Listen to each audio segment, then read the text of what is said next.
Praise the Lord. वचन की राह कार्यक्रम में आप सभी का स्वागत करता हूं। आज हमारा विषय है मसीही संतृप्ति। उसके लिए वचन से एक आयत पढ़ना चाहूंगा। इब्रानियों की पत्री 13वां अध्याय उसका 5वां पद। तुम्हारा स्वभाव लोभ रहित हो और जो तुम्हारे पास गई उसी पर संतोष करो, क्योंकि उसने आप ही कहा है, मैं तुझे कभी न छोड़ूंगा और ना कभी तुझे त्यागूंगा। मेरे प्रियो, आजकल लगभग सब लोग असंतृप्ति में जीवन बिता रहे, चाहे अमीर हो या गरीब, आत्मिक हो या सांसारिक। अधिकांश लोग लालची या लोभी होते जा रहे हैं। कोई भी संतृप्त नहीं है। प्रभु के लोगों को भी इस तीर से शैतान ने शिकार किया है या कर रखा है। लोग ज्यादा से ग्रीडी होते जा रहे हैं। आंखों को देखने से और जीभ को खाने से तृप्ति प्राप्त नहीं हो रही है, ऐसे हम वचन में पढ़ते हैं। धर्मी का थोड़ा सा धन दुष्टों के बहुतायत से उत्तम है। 37वां भजन संहिता उसका 16वां पद में हम इस प्रकार पढ़ते हैं। संसार में 4 चीजें कभी भी तृप्त नहीं होती, ऐसे हम वचन में पढ़ते हैं, वचन में देखते हैं।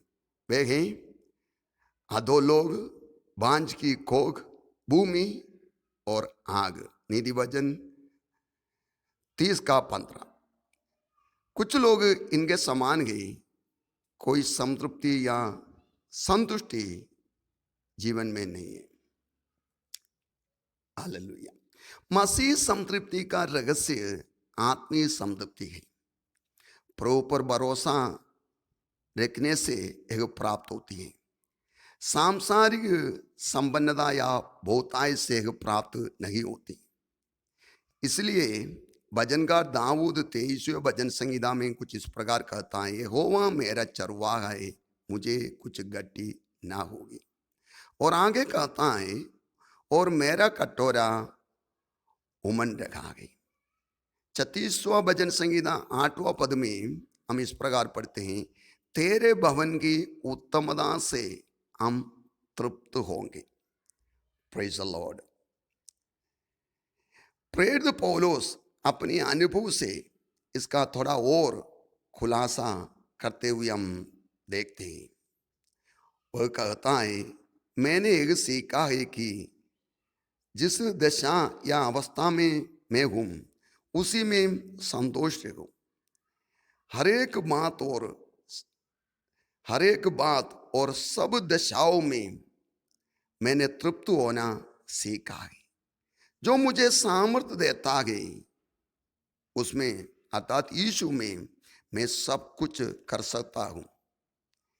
ये फिलिपियों की पत्री अध्याय 4 11 से 13 तक हम पढ़ते हैं। मुझे इस संदर्भ में एक कहानी याद आती है। एक बार एक गरीब व्यक्ति एक राजा के पास जाकर एक मकान बनाने के लिए थोड़ी सी जमीन मांगा। राजा बड़ा दयालु और दानी होने के कारण से उससे कहा, जितना तुझे जमीन चाहिए पैरों से नाप कर लेना। उसने ये सुनकर बहुत खुश हो गया, साथ साथ लालची भी हो गया और ज्यादा जमीन नापने के विचार से उसने सुबह से चलना आरंभ किया। सुबह से दोपहर तक उसने बड़ा हिस्सा प्राप्त करने के विचार से दूर से यानी विस्तार से चलते रहा और फिर दोपहर के बाद वह दौड़ने लगा ताकि जहां से चलना शुरू किया वहां तक आ पहुंचे। शाम हो गया और सूरज ढलने लगा। तेजी से और तेजी से वह दौड़ने लगा दौड़ते दौड़ते संध्या होने तक वहां वह जहां से यात्रा किए वहां तक आ पहुंचा। लेकिन दुख की बात है, वहां आ पहुंचते ही वो गिर पड़ा और दम तोड़ दिया।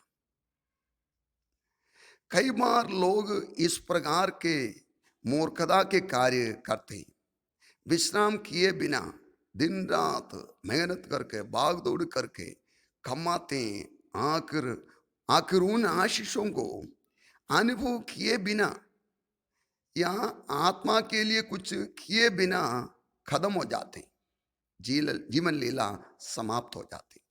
ऐसे एक मूर्ख व्यक्ति के बारे में प्रभु यीशु मसीह ने लूका सुसमाचार 12वां अध्याय उसका 20वां पद में बताया गया।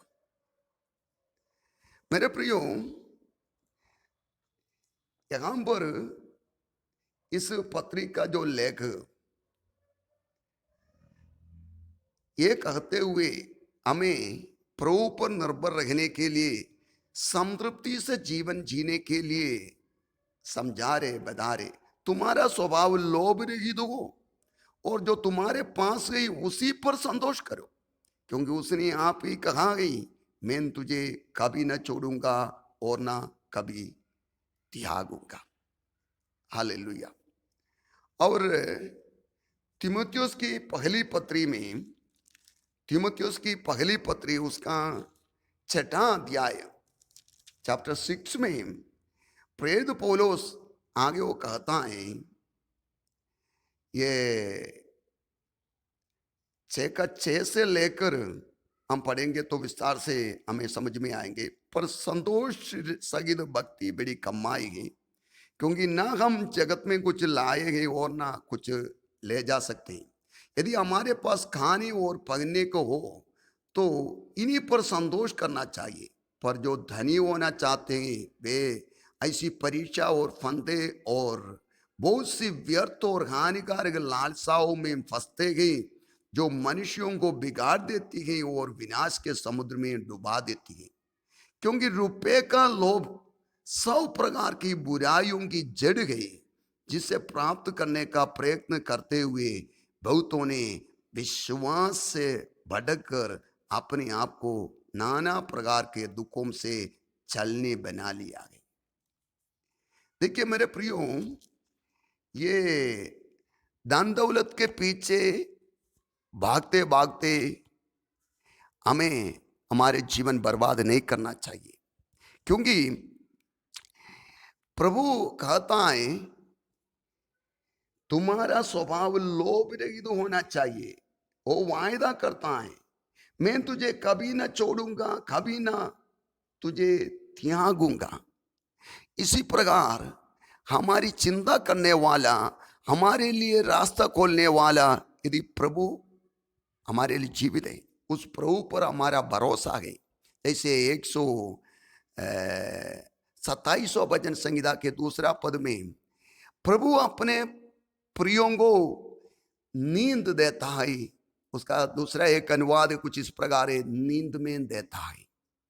यानी कई बार प्रयत्न किए बिना भी प्रभु हमें दे सकते यदि हम प्रभु पर निर्भर रहते तो इसलिए हमें संतृप्त होकर, सैटिस्फाइड होकर जीने की कला हमें इन दिनों में सीखनी चाहिए। अन्यथा हम अपने मसीह विश्वास से, आत्मीयता से भी भटक सकते हैं और एक प्रसन्न या संतृप्त व्यक्ति के जैसे नहीं और असंतृप्ति के जीवन जीकर हमारे जीवन लीला समाप्त हो जाएगी। नीति वचन के किताब 15वां अध्याय उसका 15वां पद में इस प्रकार पढ़ते हैं, एक प्रसन्न या एक संतृप्त व्यक्ति उसके लिए हमेशा उत्सव के समान है, यानी त्योहार समान है। Praise the Lord. साथ साथ 104 भजन संहिता उसका 16 में यह बताया गया, भजनकार यहोवा के वृक्ष अर्थात लेबानोन के देवदार तृप्त रहते हैं। देखिए, लेबानोन के देवदार वृक्ष यहोवा के वृक्ष तृप्त रहते हैं, ऐसे हम पढ़ते हैं। हाँ, यदि हम यहोवा की ओर से लगाए हुए वृक्ष है तो हम तृप्त रह सकते हैं, क्योंकि हमारा भरोसा जीवदे प्रभु पर है, जो सच्चा है, जो विश्वास योग्य है और जो भरोसामंद परमेश्वर है। यदि एक वृक्ष के प्रति परमेश्वर इतना चिंतित है, यानी उस वृक्ष तक परमेश्वर के लगाया हुआ एक वृक्ष यदि वो तृप्त रहता है, तो प्रभु अपने सादृश्य में शुरू में बनाए गए हम लोगों को, अपने पुत्र को देकर उद्धार किए गए हम लोगों को कितना अधिक नहीं सोचेगा। जरूर प्रभु हमारे लिए रास्ता खोलने वाला है। हम प्रभु को छोड़कर धन दौलत के पीछे भाग दौड़ करें तो हवा को पकड़ने के लिए जो व्यक्ति कोशिश करता, उसी प्रकार हमारा तमाम प्रयत्न, हमारी तमाम कोशिश व्यर्थ रहेगी, इस पर कोई संदेह नहीं है। इसलिए इब्रानियों की पत्री 13वां अध्याय का 5वां पद पढ़ते हुए मैंने इस ऑडियो शुरू किया। उसको पढ़ते हुए मैं समाप्त करना चाहूंगा। प्रभु कहता है, मैं तुझे कभी ना छोड़ूंगा और कभी ना त्यागूंगा। इसलिए मेरे प्रियो, मुझे सुनने वाले प्रत्येक व्यक्ति, आप लोगों से मेरा निवेदन है, एक संतोषमय जीवन, लोभ रहित जीवन, हाँ, संतृप्ति का जीवन बिताने का निर्णय ले। तमाम टेंशन, बोझ प्रभु पर छोड़ दे। Praise the Lord, hallelujah. आत्मीयता को हमारे जीवन में प्रथम स्थान देना चाहिए। पहले परमेश्वर, फिर बाकी सब बातें। Praise the Lord, hallelujah.